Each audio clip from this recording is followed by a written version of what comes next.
My name is Adamiak, and I'm the Executive Director of Arts and Scraps.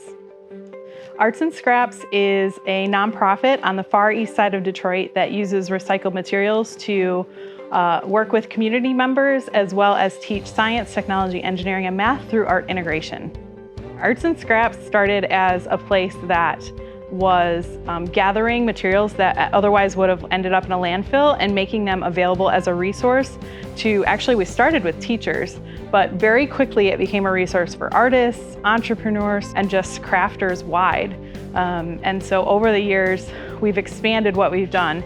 Then because we were founded by a teacher, they asked us to start teaching classes. And so we ended up creating a very unique educational philosophy based on our recycled materials and how we teach with them in order to teach STEM through art integration.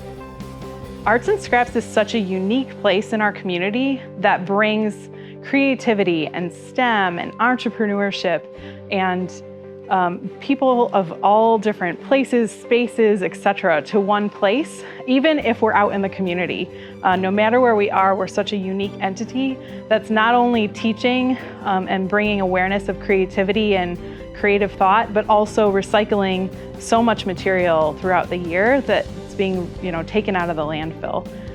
So one of the cool ways that Arts and Scraps has been engaging students for the last 10 years has been through our educational programs plus what we call the Scrapmobile. So when we take our programs out to schools, which about 85% of our programs are usually out in the community, we take our Scrapmobile with us. It's full of recycled scraps, and students get to come on and shop for themselves. They get to make the choices of what materials they want to take home to be able to make something fun at home.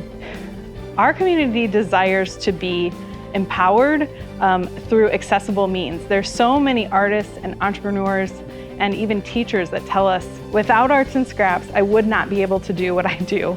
Our budgets are so meager that the only way that I'm able to serve the students that I work with, the clients that I have, whoever it is through the Arts and Scraps materials. And they love that it's also taken out of the landfills, but I think that accessibility is really the only way that a lot of people will be able to access those materials in the first place. So it's kind of built up what we call our Arts and Scraps family of people that not only are passionate about environmentalism, but also want to solve problems in the world using materials that otherwise would have ended up in the trash.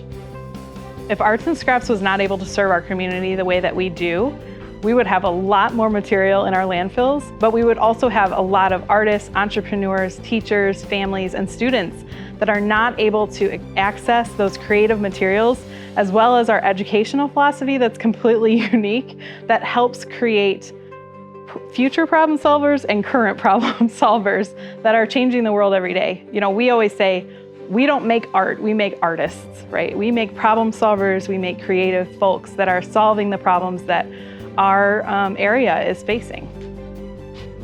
You can find Arts and Scraps at www.artsandscraps.org, and there you can find our social media, our latest news, how you can donate to support the work that we're doing, and whatever latest campaign we have to reach more students as well as community members.